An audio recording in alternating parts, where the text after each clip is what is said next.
आपको जानकर हैरानी होगी कि प्रदेश के 403 सहायता प्राप्त संस्कृत महाविद्यालय और 570 माध्यमिक संस्कृत महाविद्यालयों में शिक्षकों की नियमित नियुक्ति कौन करेगा, यह तय नहीं है। सरकार ने 28 मार्च 2018 को उत्तर प्रदेश माध्यमिक संस्कृत शिक्षा परिषद संस्थानों के प्रधानों, अध्यापकों एवं संस्थानों के अन्य कर्मचारियों की नियुक्ति एवं सेवा शर्तें विनियमावली 2009 में संशोधन के बाद सहायता प्राप्त संस्कृत विद्यालयों में शिक्षकों के चयन का अधिकार उत्तर प्रदेश माध्यमिक शिक्षा सेवा चयन बोर्ड को दिया था।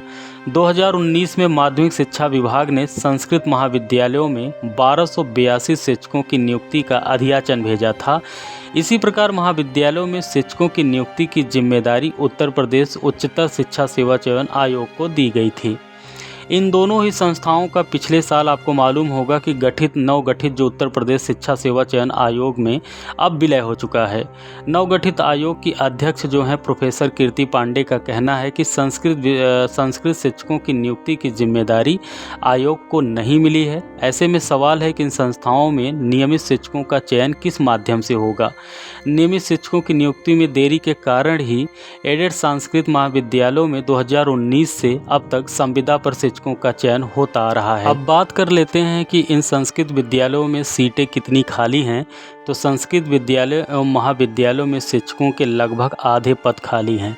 17 मार्च 2023 को शासन में हुई बैठक में प्रस्तुत रिपोर्ट के अनुसार एडेड संस्कृत माध्यमिक विद्यालयों में अध्यापकों के सृजित 2085 पदों में से 1064 कार्यरत थे और 1021 खाली थे।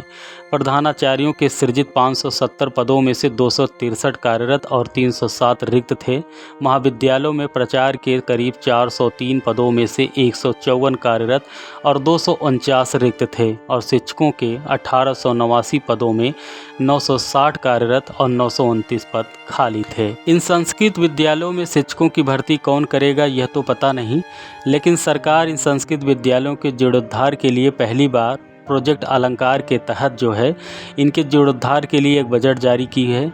सरकार के उप सचिव संजय कुमार की ओर से 31 अगस्त को एक पत्र जारी किया गया। पत्र में जो है 130 संस्कृत विद्यालयों के लिए प्रदेश भर में जो 130 संस्कृत विद्यालय हैं उनके लिए करीब करोड़ों रुपए की मंजूरी दी गई है। खास बात यह है कि जीर्णोद्धार पर खर्च होने वाले करीब 95% सरकार और 5% राशि विद्यालय प्रबंधन को खर्च करनी होगी।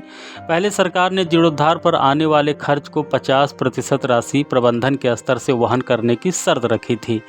अब ऐसी शर्त जो रखी गई थी, इसके चलते प्रबंधकों ने जीर्णोद्धार प्रोजेक्ट से अपने हाथ पीछे खींच लिए थे। यही नहीं, 2022 में इस मद में आवंटित 28 करोड़ रुपए की राशि लैप्स हो गई थी। इसी को देखते हुए माध्यमिक शिक्षा विभाग के अधिकारियों ने शर्तों में बदलाव करते हुए जीर्णोद्धार पर आने वाले खर्च का मात्र 5% प्रबंधक समिति से लेने का प्रावधान किया था।